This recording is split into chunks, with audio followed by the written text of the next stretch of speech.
अच्छा, ये भी मुझे बात करनी थी। मैं इंशाअल्लाह ताला जल्द जा रही हूँ। नहीं, मैं सेटिस्फाइड नहीं हूँ, मैं सेटिस्फाइड नहीं हूँ। और मैं एक और बात बताऊँ कि जहाँ तक मुल्क की तरक्की का सवाल है, मुल्क की स्टेबिलिटी का सवाल है, तो मुल्क को खारजी महाज पे कोई ख़तरा नहीं है। इस मुल्क के अंदर बहुत पोटेंशियल है माशाल्लाह। इस मुल्क को ख़तरा सिक्योरिटी से नहीं है, इस मुल्क को ख़तरा इंस्टेबिलिटी से। और इंस्टेबिलिटी जो है वो पैदा करने वाले अनासिर जब तक सियासत में भेस बदल कर रहेंगे, जब तक इस मुल्क में फॉरेन फंडेड एजेंट्स को उनको करार वाकई सज़ा नहीं मिलेगी, इस मुल्क में स्टेबिलिटी नहीं आ सकती। और मैं आज एक दावा भी कर रही हूँ कि आप इस फॉरेन फंडेड फितने को, जिसका नाम इमरान खान है, आज आप पाकिस्तान की पॉलिटिक्स से निकाल दें। पाकिस्तान दिन रात तरक्की करेगा, दिन दुगनी रात चौगनी तरक्की करेगा इंशाअल्लाह ताला, क्योंकि इसका एजेंडा फ़र्क है। इसने इस मुल्क को आगे बढ़ने नहीं देना। 5-6 साल से देख लें, मुल्क नीचे से नीचे जा रहा है। तो इंशाअल्लाह ताला इस मुल्क ने आगे बढ़ना ही बढ़ना है, इस मुल्क ने तरक्की करनी ही करनी है। तो वो वक्त भी बहुत जल्दी हम देखेंगे, अच्छा वक्त आएगा इंशाअल्लाह।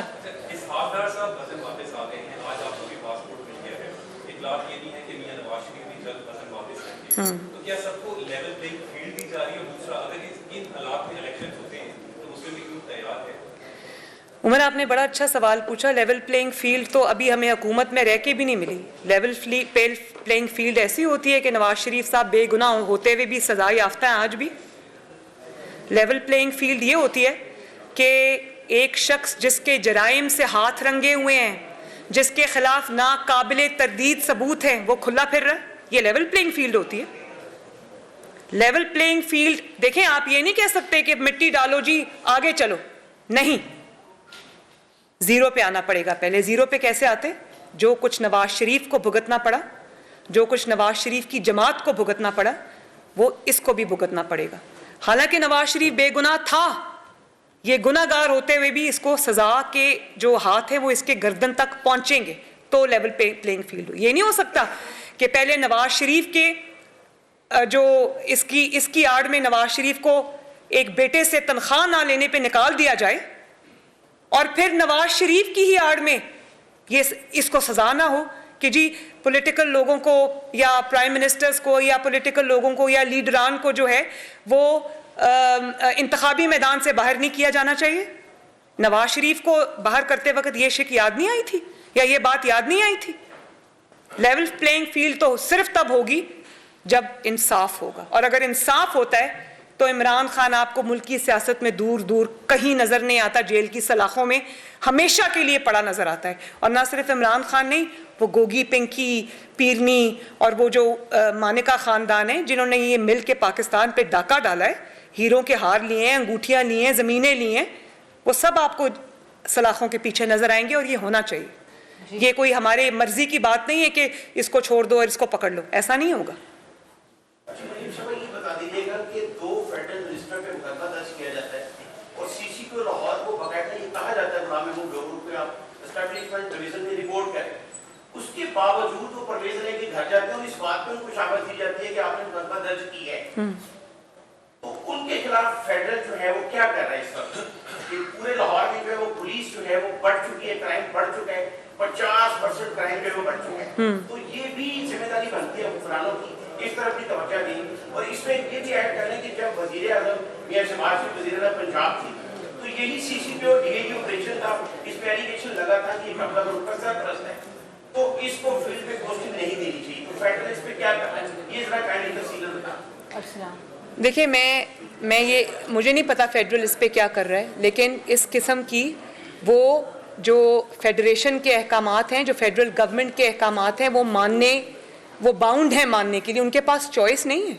और अगर आज इस बात पे कानून की खिलाफ वर्जी हो रही है और जो पाकिस्तान का लॉ है उसकी खिलाफ वर्जी हो रही है, तो एक ना एक दिन, आज नहीं तो कल, हमेशा परवेज इलाही साहब उनको प्रोटेक्ट करने के लिए नहीं बैठे रहेंगे।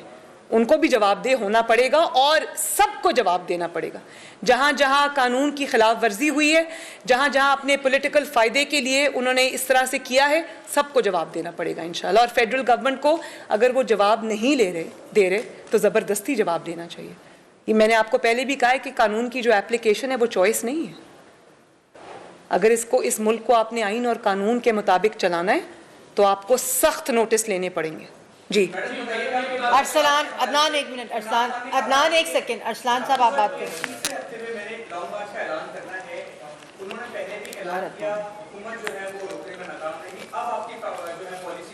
क्या हुकूमत रोकने में नाकाम रही? माँ भाग गए वो। लो जी, वो हुकूमत, अदनान सोया हुकूमत ने रोकना किसको था? वो आए ही नहीं। सुता है। नहीं, एक सेकंड मुझे जवाब दे लेने दे। हुकूमत किसको रोकती भाई? वो तो जो इनकलाब आना था वो तो बरास्ता बनी गाला पेशावर फरार हो गया, वो हेलीकॉप्टर से नीचे उतरा ही नहीं। हेलीकॉप्टर से मुझे याद आया कि मैं आज खैबर पख्तूनख्वा के अवाम के लिए आवाज़ उठाना चाहती हूँ। खैबर पख्तूनख्वा जब पूरी पाकिस्तान की जो तारीख है, 75 साल में उनके कितने कर्जे थे? 97 अरब के। और आज 10 साल से खैबर पख्तूनख्वा को जब से तहरीक इंसाफ का मर्ज लगा है, जो दीमक की तरह खा गया खैबर पख्तूनख्वा की तरक्की को, उनकी जो जिंदगियों में बेहतरी लाने को वो खा गया, आज कितना है? 780 समथिंग अरब जो है वो आज कर्जा चढ़ गया खैबर पख्तूनख्वा के ऊपर। क्यों?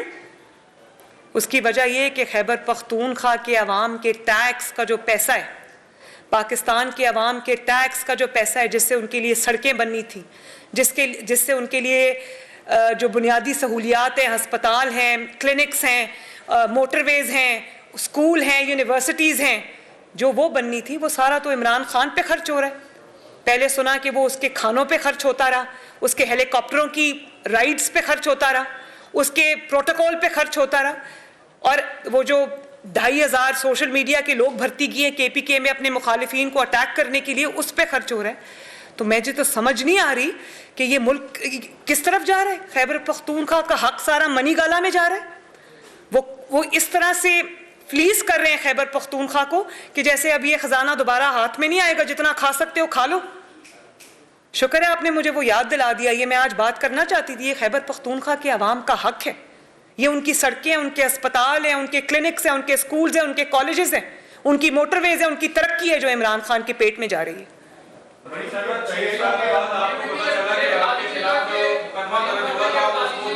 बेटा एक सेकंड, अरसलान नहीं, मुझे 6 साल बाद नहीं पता चला। अरसलान आप बात कर ले यार।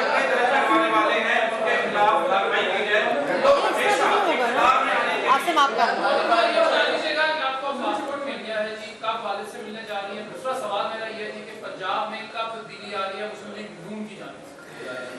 अच्छा, ये भी मुझे बात करनी थी। मैं इंशाअल्लाह ताला जल्द जा रही हूँ। पासपोर्ट मुझे आज मिल गया, अल्लाह ताला का शुक्र है। मैं 3 साल से नवाज शरीफ साहब से नहीं मिली। जब से मेरे वालदा की वफ़ात हुई है, मैं अपने भाइयों से, हसन और हुसैन से नहीं मिली। वो आ नहीं सके, मैं जा नहीं सकी। तो ये जुल्म के हिसाब हैं जो देने पड़ेंगे। तो अब मुझे इंतज़ार नहीं हो रहा कि मैं कब जाऊँ और अपने वालिद से मिलूँ। और मैंने पहले भी एक बात बताई थी कि मुझे कुछ अरसे से मेरी एक सर्जरी ड्यू है, जो कि पाकिस्तान में नहीं होती क्योंकि वो बहुत रेयर डिज़ीज़ है। मैंने पाकिस्तान में बहुत पता किया, वो सर्जरी वहाँ नहीं होती, तो वो सर्जरी भी मुझे करानी है। और इंशाअल्लाह फ़ाइटिंग फ़िट होके आऊँगी और इस फितने का इंशाअल्लाह ताला कला कमा करेंगे और मुस्लिम लीग नून को फ़तह की तरफ लेकर जाएंगे इंशाअल्लाह ताला। पंजाब गवर्नमेंट, मैंने आपको पहले ही कहा है, अदालती हुकूमत है, एक ना एक दिन ख़त्म होना है। इंशाअल्लाह जल्दी होगी।